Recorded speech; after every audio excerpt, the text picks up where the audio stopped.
추수감사절입니다. 한 해 동안 오늘 우리의 삶을 지키시고 우리의 삶의 열매를 맺게 하신 하나님께 감사의 마음을 올려드리며 감사의 의미를 되새기는 주일이지요. 먼저 이 시간 이 추수감사절의 유래를 잠시 살펴보고자 합니다. 구약 성경에서는 유월절, 맥추절, 초막절을 유대인의 3대 절기로 지켰습니다. 그리고 그중 초막절은 추수를 마친 후 핵 곡식을 하나님께 올려드리며 감사하는 절기인데 이를 오늘로 보면 추수감사절이라 볼 수도 있죠. 그리고 오늘 이 추수감사절이 구체적으로 시작된 시기에 대해서는 여러분도 잘 알고 있는 종교의 자유를 찾아 미국으로 넘어가게 된 청교도들의 역사에서 살펴볼 수가 있습니다. 1620년 종교적 자유를 찾아 메이플라워 호를 타고 영국에서 신대륙으로 이주한 청교도들은 이주 첫 해에 혹독한 추위와 질병으로 많은 이들이 목숨을 잃는 시련을 겪게 됩니다. 그리고 그 이후 이듬해인 1621년 정착지에서 첫 추수를 마치고 심은 것에 대한 결실을 처음 거두게 되지요. 이 추수감사절은 이를 기념해 하나님께 감사 기도를 올리고 또한 파티와 축제를 연대해서 비롯되었습니다. 시련과 고난이 있었지만 결실을 맺게 하신 하나님, 또한 그에 대한 감사의 마음을 담아 청교도들은 이날을 파티와 축제로 지키었고 그들에게 도움을 준 원주민들도 초대해 옥수수 그리고 곡식 그리고 야생 칠면조 등의 음식을 나눠 먹으며 수확의 기쁨과 감사의 마음을 표현하였습니다. 그리고 1623년 메이플라워가 도착한 지역의 책임 행정관이었던 윌리엄 브래드포드가 추수감사절을 공식 선언함으로 인해 이제 이 추수감사절은 공식적으로 지켜지게 됩니다. 영어로 이 추수감사절이 땡스 기빙 데이라고 이야기하기도 합니다. 즉 베풀어 주신 것에 대한 감사의 마음을 표현하는 날입니다. 오늘 이처럼 이 추수감사절의 가장 중심에는 바로 열매 맺게 하신 하나님에 대한 감사의 마음이 자리 잡고 있습니다. 물론 매 순간 매일의 시간들이 하나님 앞에 감사해야 할 시간들이죠. 오늘 물론이죠. 하지만 오늘 이 절기를 지키며 다시금 감사의 마음을 되짚어 보는 것입니다. 그리고 오늘 우리에게 주어진 이 감사가 오늘 우리의 마음에 어느 토대 위에 세워져 있나 점검하며 오늘 우리의 삶을 돌아보는 시간입니다. 오늘 우리의 감사는 어느 토대 위에 세워져야 합니까? 물론 하나님께서 우리에게 때에 따라 베풀어 주시는 은혜가 있음을 우리는 고백합니다. 건강함, 또한 형통함, 그리고 때에 따라 기도하는 기도 제목들에 대한 응답, 그리고 올 한 해 연초부터 목표를 세우고 계획했던 일들에 대한 결실들, 우리는 여러 가지의 감사의 제목들로 하나님께 감사의 기도를 올려드리죠. 그러나 오늘 우리의 감사의 가장 밑바닥에는 또한 가장 근본이 되는 감사의 토대는 무엇이 되어야 합니까? 오늘 우리의 감사는 어느 토대 위에 세워져 있어야 합니까? 오늘 본문은 우리의 감사의 토대가 되는 가장 중심이 되는 말씀을 우리에게 이야기하고 있습니다. 오늘 그 토대를 한마디로 정리한다면 바로 하나님의 부르심입니다. 바울은 오늘 고린도 교회 성도들에게 형제들아 너희를 부르심을 보라 라고 이야기합니다. 여기서 부르심이라는 단어는 하나님의 주권적이고 능동적인 부르심의 모습을 이야기합니다. 그리고 보라라는 단어는 육체적인 눈으로 관찰한다라는 의미보다는 마음속 깊이, 마음의 눈으로 성찰하고 숙고하라는 의미입니다. 즉 오늘 바울은 고린도 교회 구교인들에게 무엇을 이야기합니까? 오늘 하나님께서 우리를 부르시고 구원하시는 그 모습을 마음속 깊이 다시 한번 느끼고 그 부르심에 대하여 성찰해 보라고 이야기하는 것입니다. 오늘 바울은 그 부르심이 어떠한 부르심이라 이야기합니까? 오늘 바울은 그 부르심에 대하여 26절부터 29절의 말씀을 통하여 이야기하고 있습니다. 오늘 26절을 보면 고린도 교회는 학문적으로 뛰어나거나 또한 세속적인 관점에서 가문이나 문벌로 내세울 만한 교인이 많지 않았던 듯 싶습니다. 그러기에 오늘 바울은 육체를 따라 지혜로운 자가 많지 아니하다, 또한 능한 자가 많지 아니하다, 문벌 좋은 자가 많지 아니하다 이야기하죠. 그러나 그럼에도 불구하고 오늘 하나님은 그런 고린도 교회의 교인들을 향하여 어떤 분이라 이야기합니까? 세상의 미련한 것들을 택하사 지혜 있는 자들을 부끄럽게 하시고 세상의 약한 것들을 택하사 강한 것들을 부끄럽게 하시며 세상의 천한 것들과 멸시받는 것들과 없는 것들을 택하사 있는 것들을 폐하시는 분이라 이야기합니다. 여기서 택하사라는 단어가 중복해서 쓰이는데 중복해서 쓰이는 이유는 오늘 본문에 있어 매우 중요한 단어이기 때문이죠.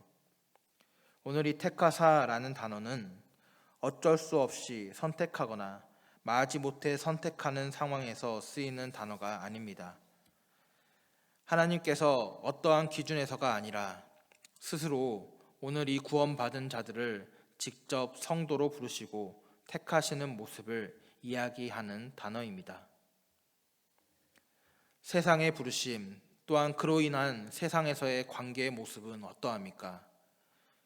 자신과의 조건이 맞을 때 약한 것보다는 강하고 능력 있는 것들을 선호하며 그들과 관계 맺고 그들에게서 어떠한 이익을 얻거나 그런 그들에게서 반사 효과를 누리고 싶어하는 것이 세상에서의 관계입니다. 그러나 오늘 하나님께서 우리를 부르셔서 우리와 관계 맺을 때에 어떠하십니까? 오늘 하나님은 그런 어떠한 조건에 의해 좌지우지 되는 그런 분이 아니십니다. 오히려 미련한 것들을 택하사 지혜 있는 자들을 부끄럽게 하시고 약한 것들을 택하사 강한 것들을 부끄럽게 하시며 또한 천한 것들과 멸시받는 것들, 없는 것들을 택하사 있는 것들을 폐하시는 그런 분이십니다. 즉 오늘 하나님은 오로지 하나님의 뜻 가운데 오늘 우리를 그 어떤 조건도 아닌 오로지 은혜 가운데 우리를 부르시고 택하시는 분이라 이야기하시는 것이죠. 만일 하나님께서 우리를 조건에 따라 부르시고 오늘 우리가 행한 만큼의 구원의 유무를 가리시는 분이라면 어떠하겠습니까? 오늘 그 어느 누구라도 하나님 앞에 당당히 설 수 있는 자가 있겠습니까?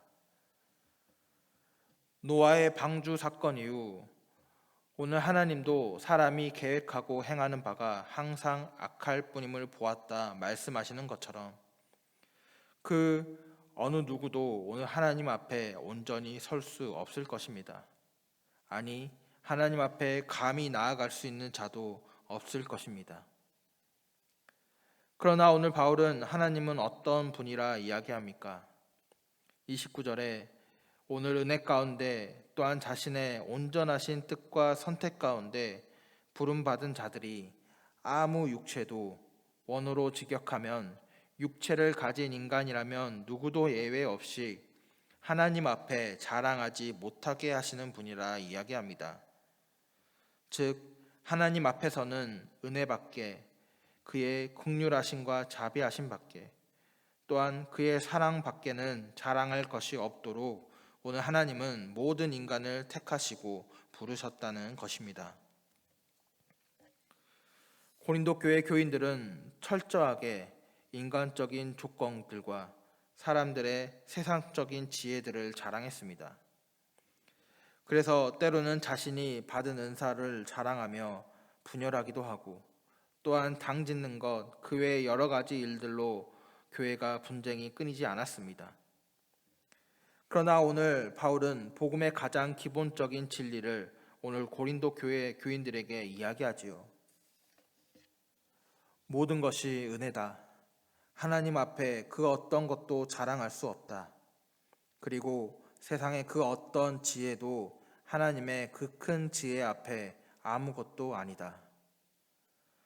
오늘 인간이 가진 그 어떤 조건이라도 오늘 하나님 앞에서는 감히 자랑할 것이 없으며 오로지 인간이 있어야 하는 자리는 하나님의 선택을 받아 31절에 주 안에서 주님만을 자랑하는 자의 위치에 있어야 함을 오늘 바울은 이야기하고 있는 것입니다.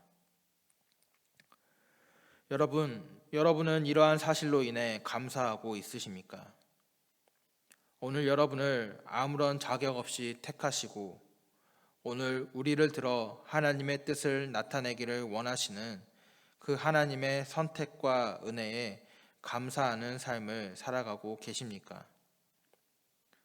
오늘 이러한 사실이 우리의 감사의 토대가 되어야 합니다. 내가 가진 100가지의 소망 중 그 어떤 것도 이루어지지 않고 오늘 내가 뿌린 모든 씨앗이 오늘 그 어떠한 열매도 맺지 못하는 순간을 지나가고 있다 할지라도 오늘 우리에게 주어진 이 하나님의 선택 또한 구원의 은혜로 인하여 오늘 우리는 감사할 수 있어야 합니다. 왜입니까? 이 사실이 오늘 우리가 감사할 수 있는 또한 하나님의 자녀로 하나님과 동행할 수 있는 가장 기본적인 밑바탕, 토대가 되기 때문입니다. 우리가 감히 하나님 앞에 어떠한 자격이 있어 그분 앞에 설 수 있겠습니까? 우리는 늘 연약하고 부족할 뿐이지요. 그러나 그럼에도 불구하고 오늘 하나님께서 나같이 자격 없는 사람을 택해 주셔서 주님의 영광을 받으시겠다니 오늘 이 사실이 우리에게 얼마나 큰 감사가 되는 사실입니까? 하나님 앞에 늘 무너지고 넘어지는 최악의 모습에 우리 자신을 발견하면 발견할수록 오늘 우리를 향한 하나님의 선택이 얼마나 감사한 사실인지요. 여러분, 아직도 여러분의 삶에 채워지지 않는 그 어떠한 것들로 인해 감사하지 못하고 있지는 않으십니까?